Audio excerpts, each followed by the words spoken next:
This is Bill Bickel, Managing Editor of Crime, Justice, and America magazine, and I am here today with Amber Hunt, the author of All America Murder, the story of the alleged murder of Yardley Love at the University of Virginia by George Hugley. I guess the first question is this still alleged, or has the trial concluded? No, we're at a point right now where we've had a preliminary hearing, so obviously the prosecutor contends that it's a murder.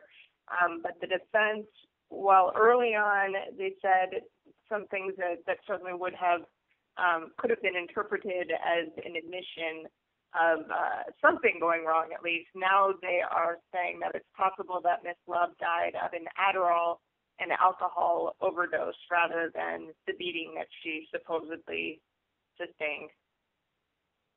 Okay, now how much different would the investigation have gone if this had happened not on a college campus? You know, it's a good question, and the answer, though, actually depends on the college campus.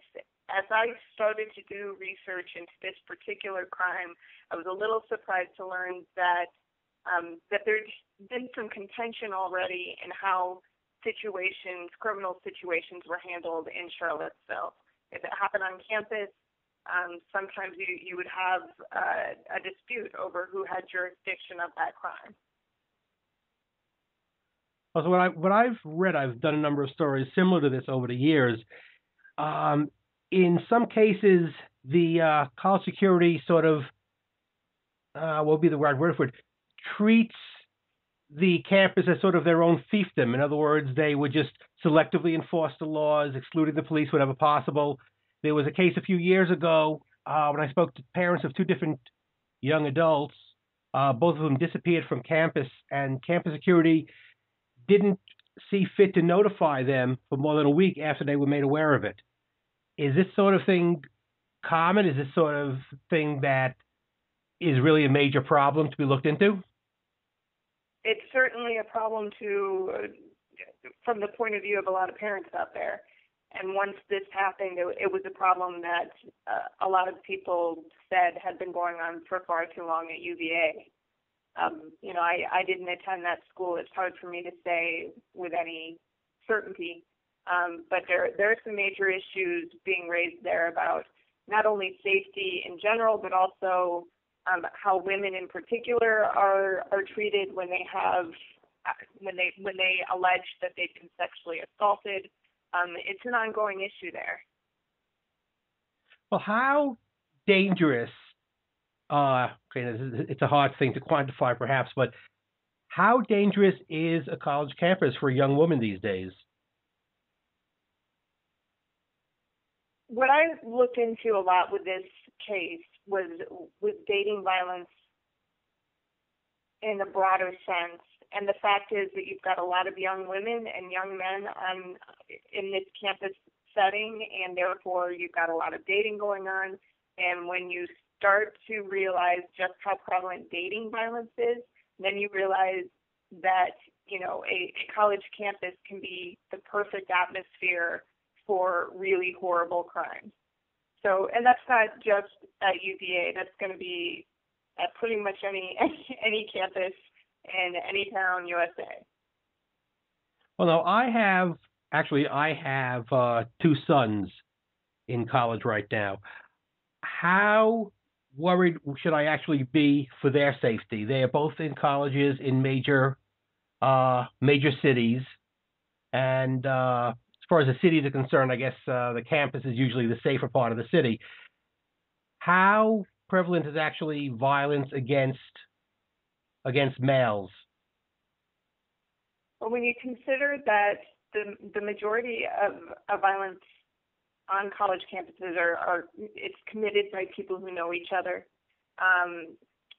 Generally, people are pretty safe. The problem is that when you've got intimate relationships, I mean, domestic violence is such a huge problem, and it's starting at younger and younger ages. So it's often when you get these domestic relationships going that you end up with potentially deadly outcomes. I mean, if you think about, you might have, your son end up at a bar and there could be a brawl, but the odds of anybody getting attacked by a stranger, those odds are significantly smaller than getting hurt by somebody who you know or who's supposed to care about you. So I guess it depends on who your sons are hanging around with, frankly. Engineers probably safe bet. I'd be careful with that. Wasn't there a Virginia incident before that? I mean, and then we had there was a Yale murder that involved somebody working inside of a lab. So it's hard to know what kinds of people are around you and who is safe.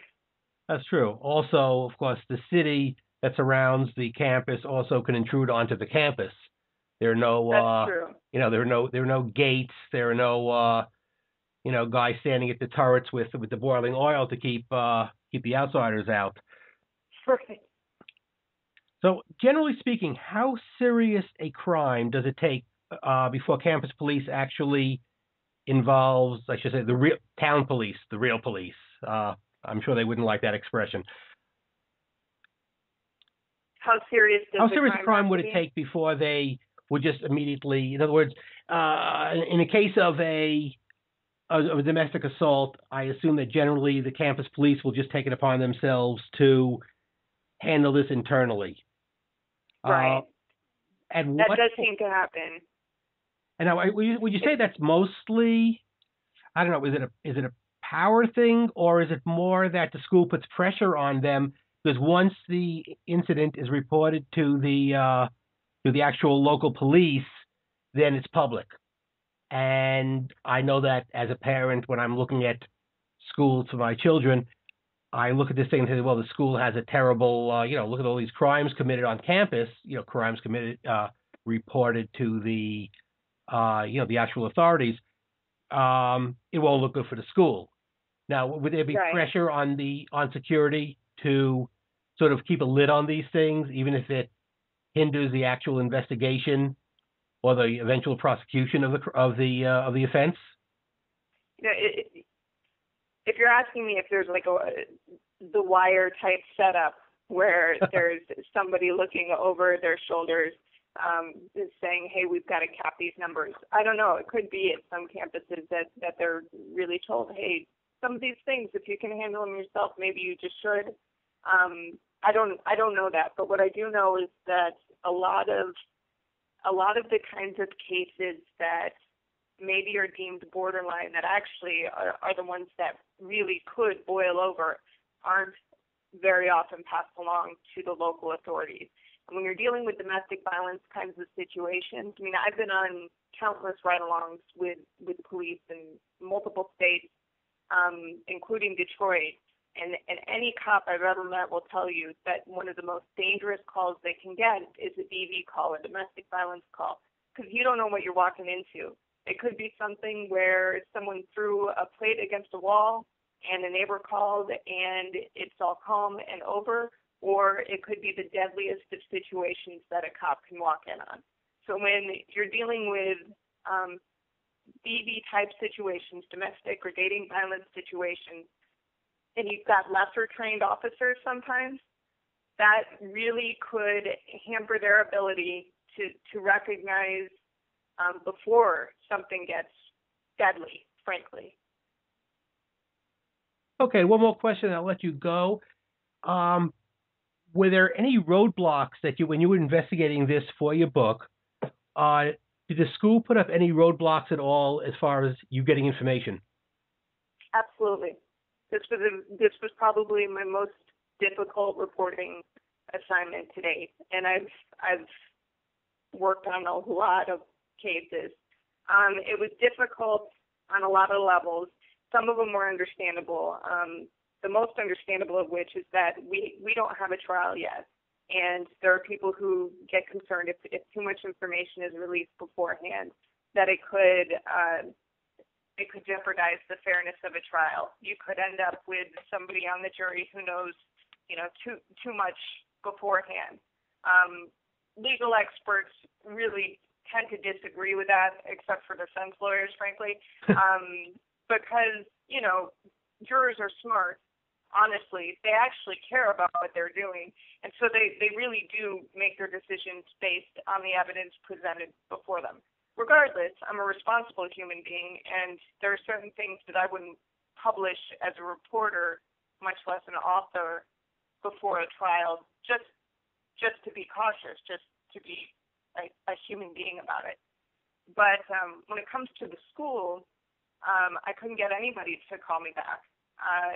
It became very much a taboo subject over there, despite a couple of events meant to highlight dating violence and looking out for each other. Really, when it comes to being publicly open about this case and what happened and what can be learned from it, they were not interested in coming forward and helping me get across those lessons in my book. Okay. So I had to go another route.